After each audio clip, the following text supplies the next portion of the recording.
अगर आप मौसम का जानकारी लेते हैं तो एक पश्चिम विक्षोभ आ रही है परसों यानी कि 9 मार्च को।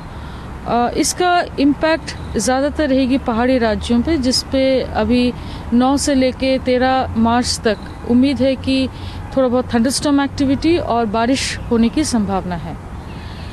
इसके साथ साथ ही हमारा साउथ इंडिया में एक ईस्टर्ली वेव थोड़ा स्ट्रेंथन होने के कारण से हमारी उम्मीद है कि 11 तारीख के आसपास यानी कि 10-11 तारीख के आसपास उम्मीद है कि थोड़ा बहुत आपका भारी वर्षा का प्रोबेबिलिटी है, खासकर तमिलनाडु में, और थंडरस्टॉर्म एक्टिविटी रहेगी बाकी पूरा साउथ पेनिनसुलर इंडिया में। बारिश के अलावा अभी जो खतरनाक मौसम की बात करें तो वो है टेम्परेचर्स की।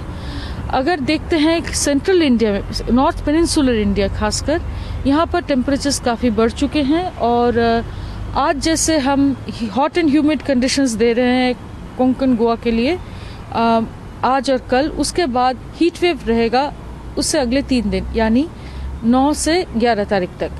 मध्य महाराष्ट्र में भी आगे आएगी मगर थोड़ा देरी से आएगी, 10-11 तारीख के आसपास आएगी। और आपका आंध्र प्रदेश में, northern parts of Andhra Pradesh में आपका आज हीट वेव होगी और उससे आगे हॉट एंड ह्यूमिड कंडीशंस हो जाएगी। इसका मतलब ये है कुल मिला के कि नॉर्थ इंडिया में खास अभी वेदर होने का संभावना नहीं है। जो स्ट्रॉन्ग विंड्स कल चल रही थी आज काफ़ी रुक गई है और कल भी जैसे 30 से 40 किलोमीटर प्रति घंटे का हवा चल रही थी उसका प्रेडिक्शन भी था, मगर पहाड़ों में इससे आगे 9 तारीख से परसों से थोड़ा बहुत बर्फबारी और बारिश होने की संभावना है। साउथ इंडिया में, सिर्फ एक्सट्रीम साउथ पेनिनसुलर इंडिया में थंडरस्टॉर्म एक्टिविटी, थोड़ा बहुत हेवी रेनफॉल होगी और नॉर्थ पेनिनसुलर इंडिया में टेम्परेचर्स बढ़ जाएंगे। मैम, जैसे दिल्ली का आपने महसूस कर रहे हैं कि पिछले 2 दिन के कंपैरेटिवली आज कम विंड्स हैं, तो अभी क्या सिचुएशन रहेगा? क्या वेदर टेम्परेचर में फिर गिरावट आएगी? क्योंकि आपने बोला कि हिमालयाज में बर्फ गिरने वाली है, तो क्या कुछ इम्पैक्ट होगा दिल्ली में? नहीं, टेम्परेचर्स में गिरने का मैंने बात नहीं किया है।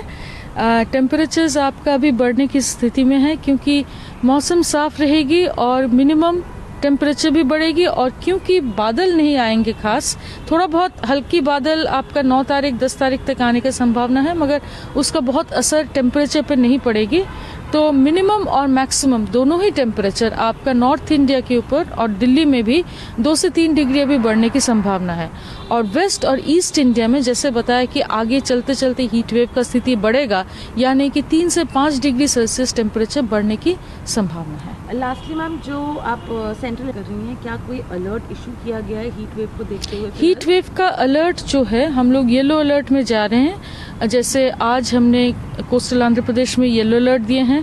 हॉट एंड ह्यूमिड के लिए कोस्टल डिस्ट्रिक्ट्स में हम देते हैं, पूरा सब डिविजन में हमेशा नहीं देता अनलेस उसका इम्पैक्ट बढ़ता जाए। मगर हीट वेव जब भी हम दे रहे हैं, जैसे 2 दिन के बाद से हम उम्मीद कर रहे हैं कि कोंकण गोवा में हीट वेव का स्थिति आ जाएगी और उससे आगे मध्य महाराष्ट्र तक वो फैल जाएगी, उसके लिए हमारा येलो अलर्ट चलेगा।